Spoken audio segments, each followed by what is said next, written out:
Dr. Phil's studio had never witnessed such a heavy silence. The bright lights that normally illuminated the stage seemed to dim in the emotionally charged atmosphere. The audience, made up of hundreds of people who had come in search of stories of overcoming and confronting challenges, was completely still.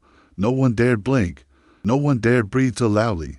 At the center of the stage, seated in one of the show's signature brown leather chairs, was Rebecca Walsh, a 52-year-old woman with brown hair pulled back in a messy bun and eyes red from crying. Her hands trembled as she held a small silver tablet, as if that fragile object contained the weight of the world. Beside her, Dr.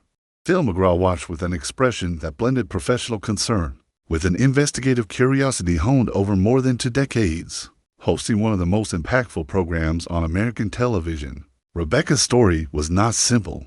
It wasn't just another case of betrayal, addiction, or teenage rebellion. It touched the darkest core of human nature, the thin line between love and destruction, between protection and crime, between justice and revenge.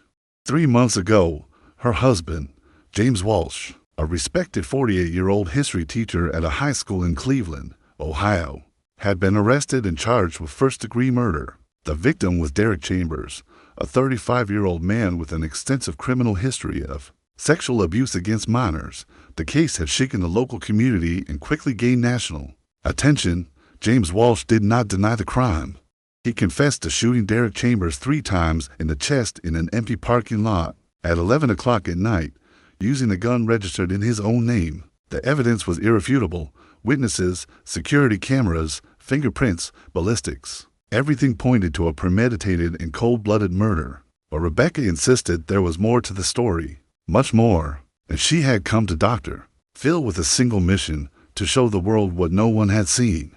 The last video James recorded before committing the crime. Before we continue with this impactful story, don't forget to like, subscribe to the channel, and turn on notifications so you don't miss any of Dr. Phil's upcoming revelations. Leave a comment telling us where you're watching from and what you think will happen in this case. Your opinion is very important for us to continue bringing you this exclusive content that transforms lives. The camera slowly zoomed in on Rebecca's face as Dr.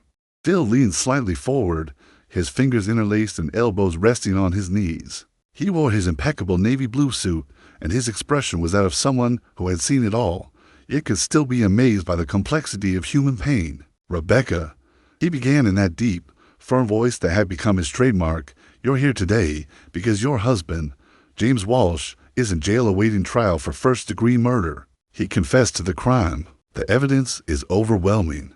The prosecution is asking for life imprisonment without the possibility of parole. And yet, you insist there's something no one knows, something that changes everything. Is that it?" Rebecca swallowed hard and nodded, her hands gripping the tablet even tighter. "Yes, drive off Phil. I know how this sounds. I know everyone thinks James is a monster, that he simply decided to take justice into his own hands and killed a man in cold blood. But they don't know what really happened. They don't know why James did what he did." The audience murmured softly, a collective sound of curiosity and skepticism. Dr. Phil raised his hand, silencing everyone instantly. "Rebecca, I need you to understand something very important. This program is not a court of law. I am not a judge, and nothing you say here will change the fact that your husband took the life of another human being. But I am here to hear your story. So tell me, what really happened?" Rebecca took a deep breath, and her words came out in an emotional torrent. "James and I have been married for 26 years. We have 2 children, Nathan, 23, our eldest son, and our youngest daughter, Lily, 17. James was the best father anyone could wish for. He never raised his voice to the children. He never drank more than a beer on the weekend. He dedicated his life to his students. He believed that education could change the world." She paused, and tears began to stream down her face. "A year ago, Lily started to change. She had always been a cheerful, sociable girl, full of dreams. But suddenly, she became withdrawn. She stopped eating properly. She stopped going out with friends. She started having nightmares every night. We tried talking to her. We took her to therapists, but she said everything was fine, that it was just school stress." Dr. Phil frowned. "And you believed her?" Rebecca shook her head violently. "No. We knew something was wrong, very wrong, but we couldn't figure out what. Until 3 months ago, Lily finally broke down. She told us everything. She had been sexually abused by Derek Chambers, the school's assistant volleyball coach, for 6 months. A deathly silence fell over the studio. The audience seemed to have stopped breathing. Doctor Phil closed his eyes for a moment, as if absorbing the gravity of that revelation. "Rebecca," he said in a controlled voice, "did you report this to the police?" Immediately, Rebecca replied, her voice breaking. "We did everything right. We took Lily to the hospital. They collected evidence. We gave our statement. They arrested Derek Chambers. We thought we'd finally get justice. But then we found out he'd done it before. 5 times. 5 different girls. And every time, he got away with it. Plea bargains. Lack of sufficient evidence. Witnesses recanting under pressure. He always escaped." Rebecca's voice rose an octave, full of despair. And this time was no different. 2 weeks after his arrest, his lawyer managed to get him released on bail. And the following week, the prosecution called us saying the case was weak, that it probably wouldn't go to jury trial, that Derek Chambers would go free again. Doctor Phil leaned even further forward, his expression now more somber. "And was that when James decided to do something?" Rebecca nodded, tears streaming down her face. "James hadn't slept for days. He just sat in his office, reading police reports, statements, everything. I could see his soul breaking apart. And then, one night, he hugged me and said, 'I'm not going to let this monster destroy our daughter and get away with it again. I'm going to do what the system didn't have the courage to do.'" The audience whispered, some shaking their heads in disapproval, others clearly divided between empathy and shock. Phil raised his hand again. "Rebecca, did you try to stop him?" "I begged him not to do it," she replied, sobbing. "I said we were going to find another way, that we were going to find a way." But he had already made his decision. And 3 days later, Derek Chambers was dead. Doctor Phil leaned back in his chair, his eyes fixed on Rebecca with an intensity that made even the toughest guests feel exposed. He crossed his arms and let the silence hang in the air for a few seconds before speaking. "Rebecca, I understand a mother's pain. I understand the fury that must have consumed James when he saw his daughter destroyed by a predator. But I need to be direct with you. What James did was murder. No matter the reason. No matter how despicable Derek Chambers was. James took the law out of his own hands, and now he will pay for it for the rest of his life." Rebecca wiped away her tears and looked directly at Dr. Phil. "I know. Phil. I know this. And James knows too. He never denied what he did. He accepted the consequences from the very beginning. But there's something nobody knows. Something James recorded before leaving home that night. And I brought this video here today because the world needs to see it. People need to understand that my husband isn't a cold-blooded killer. He's a father who was put in an impossible position." Dr. Phil narrowed his eyes. "Are you saying you have a video that James recorded before committing the crime?" "Yes." Rebecca held up the tablet, her hands trembling. "He recorded this on his cell phone, in our room, on the night of the crime. I only found out when the police returned his personal belongings. They didn't think it was relevant to the case because James had already confessed. But this shows who he really was, what he was feeling, why he did what he did." Dr. Phil looked at the production crew off camera and gestured. "Can we show this video here?" Rebecca nodded. "Please. I need people to see. I need them to understand." The studio lights dimmed slightly, and a large screen descended behind the stage. The camera focused on Rebecca's face as she pressed play on her tablet. The shaky image of James Walsh appeared on the screen. He was sitting on the edge of the couple's bed, wearing a blue flannel shirt and jeans. His eyes were red and swollen, and he held a gun in one hand. The date and time in the corner of the screen showed August 22nd, 10:37 p.m. James' voice came from the studio speakers, deep and full of emotion. "Rebecca, if you're seeing this, it's because I've done what I had to do. I don't know how to explain what I'm feeling right now. Fear, yes. Regret, I don't know yet. But what I do know is that I can't live in a world where the man who destroyed our daughter is free, walking the streets, ready to do it to another child." He paused, his hand visibly trembling. "I know this is going to destroy me. I know I'm going to prison for the rest of my life. I know I'm going to lose you, Nathan, Lily, everything. But I can't stand by and do nothing. I tried to believe in the system. I tried to have faith in justice. But the system failed. Justice failed. And now, I'm the only thing standing between Derek Chambers and the next victim. The audience was completely silent. Some people had tears in their eyes. Others pursed their lips in disapproval. Doctor Phil watched the screen with an impenetrable expression. James continued, his voice breaking. Lily is devastated. She doesn't sleep. She doesn't eat. She can barely look at me without feeling guilty, like it's all her fault. And I can't watch my daughter like this and do nothing. I failed to protect her when Derek Chambers was abusing her. I won't fail again. He looked directly at the camera, and his next words seemed to be addressed directly to Rebecca. I love you. I love our children more than anything in this world. And that's why I need to do this. Because love isn't just a feeling. Love is action. Love is sacrifice. And if I have to sacrifice my freedom, my life, so that Lily can have some chance at peace, then that's what I'll do. The video ended with James putting the gun in his pocket and leaving the room. The screen went black. The studio lights gradually returned, and the silence was deafening. Dr. Phil remained motionless for several seconds, processing what he had just seen. Finally, he turned to Rebecca.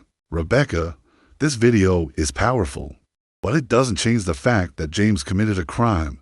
Rebecca shook her head, tears welling up again. I know, but he shows that James isn't a monster. He's a man who was destroyed by a system that failed to protect his daughter, and I wanted the world to know that. Dr. Phil sighed deeply, and for the first time, his voice sounded less authoritative and more human. Rebecca, I have a question for you, and I need an honest answer. Do you blame James for what he did? Rebecca hesitated, then answered in a firm voice, No, I don't blame him. I understand why he did it, and if I were in his place, I don't know if I would have the courage to do the same. But I wish I did. Doctor Phil was about to answer when Rebecca raised her hand, interrupting him. Dr. Phil, you have one more thing. Something that not even the police know. Something that James asked me to keep until the right moment. Dr. Phil frowned. What do you mean? Rebecca opened the bag at her feet and pulled out a crumpled yellow envelope. Her hands trembled so much she almost dropped it. James gave me this the last time I visited him in prison. He said I should only open it when I was ready to show it to the world. And I think now is the time. Dr. Phil looked at the envelope cautiously. Rebecca, what's inside? The whole truth, she replied, her voice breaking.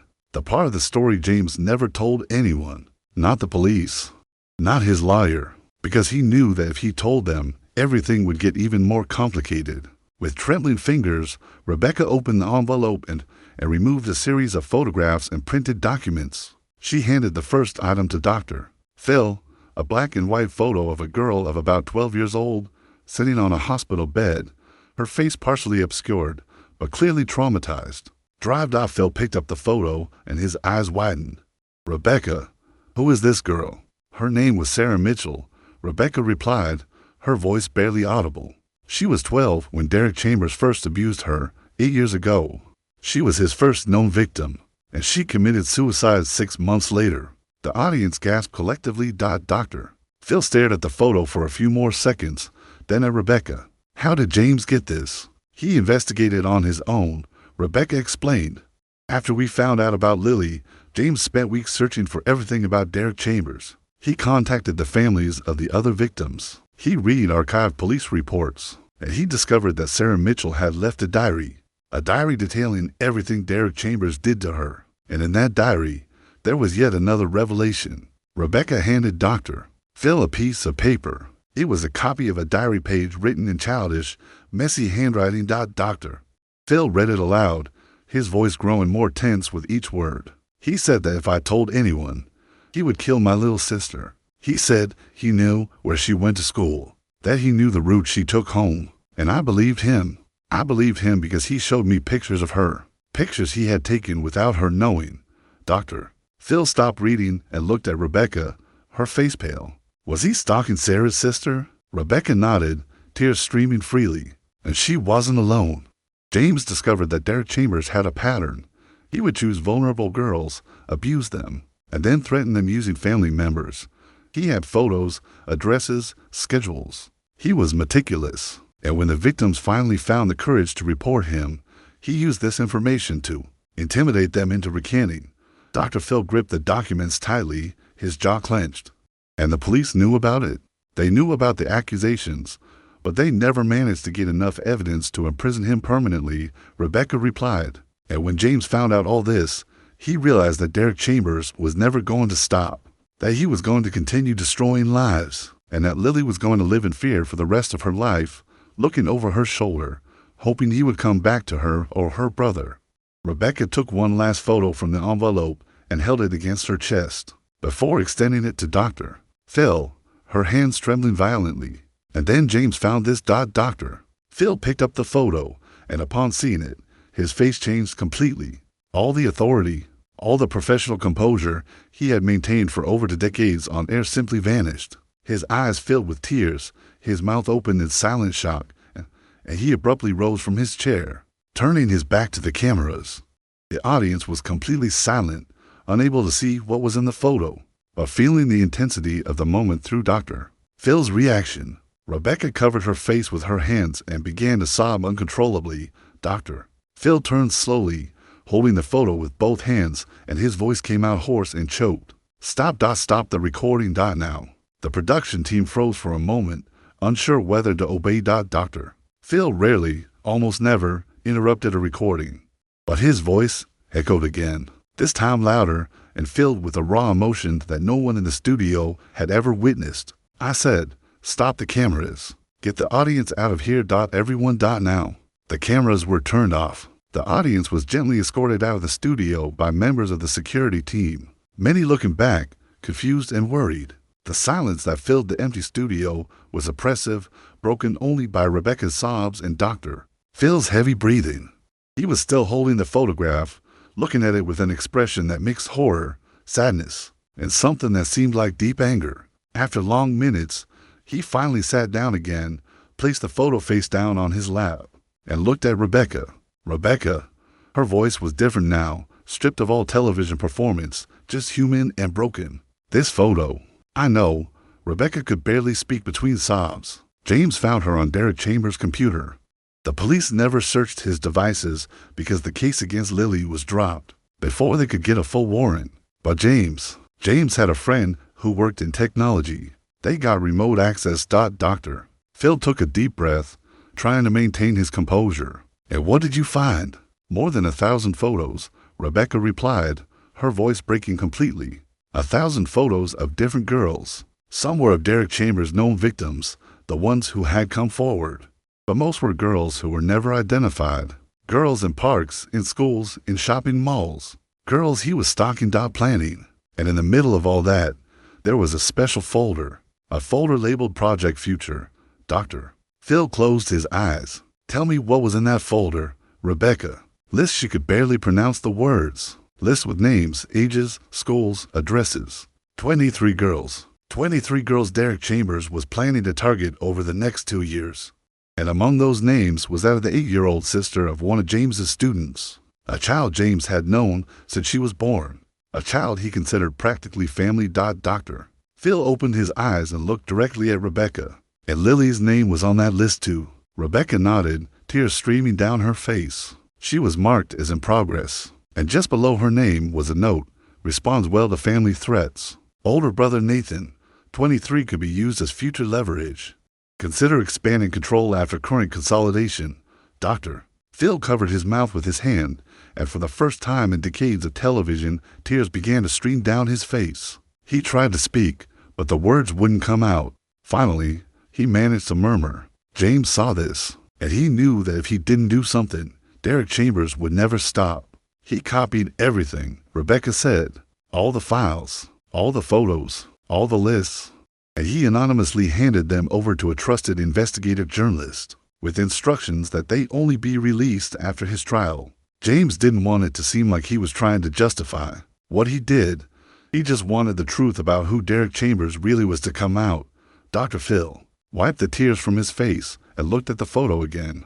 The image showed the little sister of James's student, photographed through her bedroom window without her knowledge while she was changing clothes. The date in the corner of the photo was 2 weeks before James killed Derek Chambers. So James wasn't just protecting Lily, said Dr. Phil, his voice still choked with emotion. He was protecting all these children. He knew he was going to destroy his own life. Rebecca sobbed. But he also knew that if he did nothing, Derek Chambers was going to destroy dozens of other lives. And he made the choice, the impossible choice that no father should ever have to make.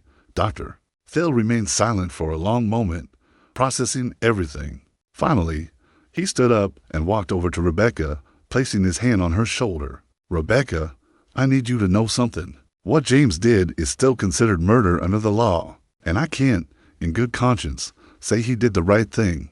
But I also can't say he did the wrong thing, because the truth is, we live in a world where the system fails, where predators like Derek Chambers find loopholes, and where desperate parents are forced to make choices no one should ever have to make.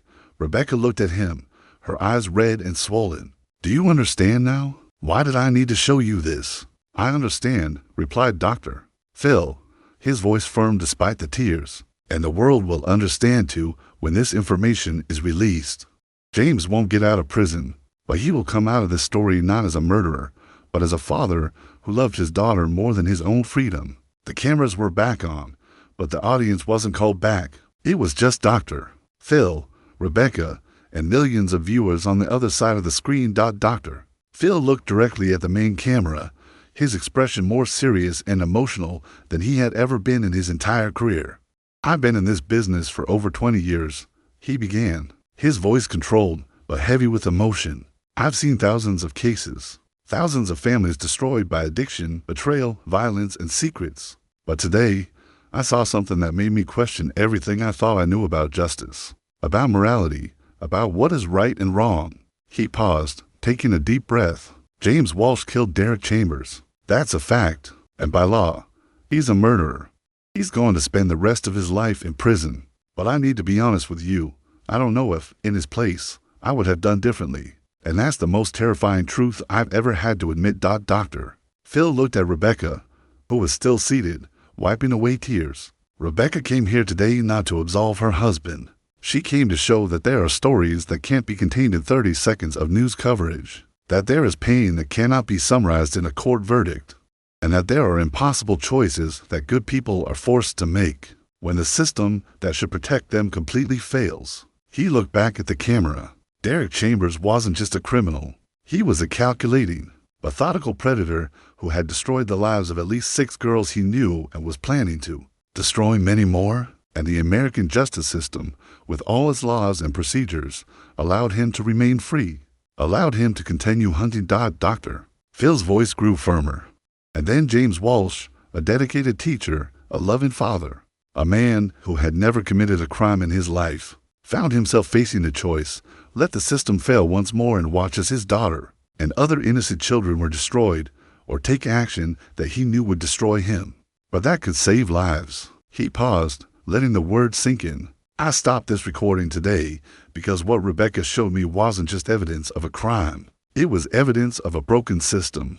It was evidence that sometimes the line between hero and villain is so thin that we can't tell the difference. And I couldn't, in good conscience, continue recording as if this were just another talk show episode. Phil wiped away the tears that still streamed down his face, without shame or embarrassment. Rebecca, I want you to know that I will use every resource I have to ensure that James's complete story is told. The files he gave to the journalists need to be made public. The world needs to know who Derek Chambers really was, and the system needs to be forced to look in the mirror and acknowledge its failures. Rebecca nodded, unable to speak, only holding Dr. Phil's hand tightly. Dr. Phil turned to the camera again, his voice now filled with a determination that echoed far beyond the studio. For those watching at home, I want you to understand something fundamental. This is not a case about revenge. This is a case about what happens when justice fails. When the system that should protect the innocent allows predators to operate freely, and when good people are forced to become their own form of justice. He took a deep breath. I'm not here to say James did the right thing. Taking a life is never the ideal solution. But I'm also not going to pretend I don't understand why he did what he did. Because if it were my daughter, if it were my family, if I knew a monster was loose and planning to destroy more lives, and that the system would do nothing to stop him, God forgive me, but I don't know if I would have the strength to do differently. The silence in the studio was absolute. Not even the sound of breathing could be heard. Dr. Phil continued, his voice now almost a whisper. And that's why I stopped the recording. Because this moment wasn't meant to be entertainment. It wasn't meant to be turned into memes or sensationalist headlines. This was a moment of raw humanity, of real pain, of impossible choices, and it deserved to be treated with the dignity and respect that only silence and reflection can offer. He looked at Rebecca one last time. James is going to prison. That's the reality. But he won't go there as a monster. He'll go as a father who loved his daughter beyond any legal or moral measure. And that story will be told. I promise you, Doctor. Phil turned to the camera one last time. To all of you at home, don't let the system fail your families. Fight, shout. Demand change. Because what happened to James Walsh and his family cannot become normal. It cannot become acceptable. And it cannot be forgotten. He paused one final time, his voice filled with deep, genuine emotion. And to James Walsh, wherever you're watching, you sacrificed your freedom to protect innocent children. That doesn't erase the crime. But it also doesn't erase the love, and the world will know the difference. The camera slowly pulled back, capturing an image of Dr. Phil and Rebecca sitting in silence, the people united by the understanding that the world is not black and white, but infinite shades of gray. And then the screen went black. 3 months after the episode aired, the files that James Walsh had given to the investigative journalist were released to the public. The revelation caused a national scandal. 23 families were contacted and warned about the danger their daughters had been in. Further investigations were opened, and several loopholes in the judicial system that had allowed Derek Chambers to operate freely were identified and corrected. James Walsh was sentenced to 25 years in prison for second-degree murder, a sentence significantly reduced after public pressure and the revelation of evidence.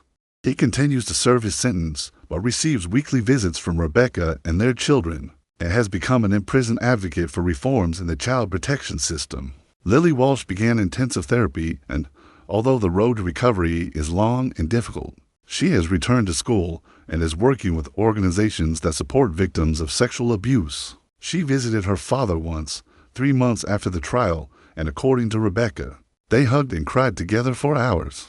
Neither of them regrets the choices that were made, and Phil. He was never the same after that episode. He began to use his platform even more aggressively to expose systemic flaws and advocate for reforms. And whenever someone asks him what the most difficult episode of his career was, he answers without hesitation, "The day I had to stop the cameras because justice had failed so completely that a father was forced to become a criminal to protect his daughter."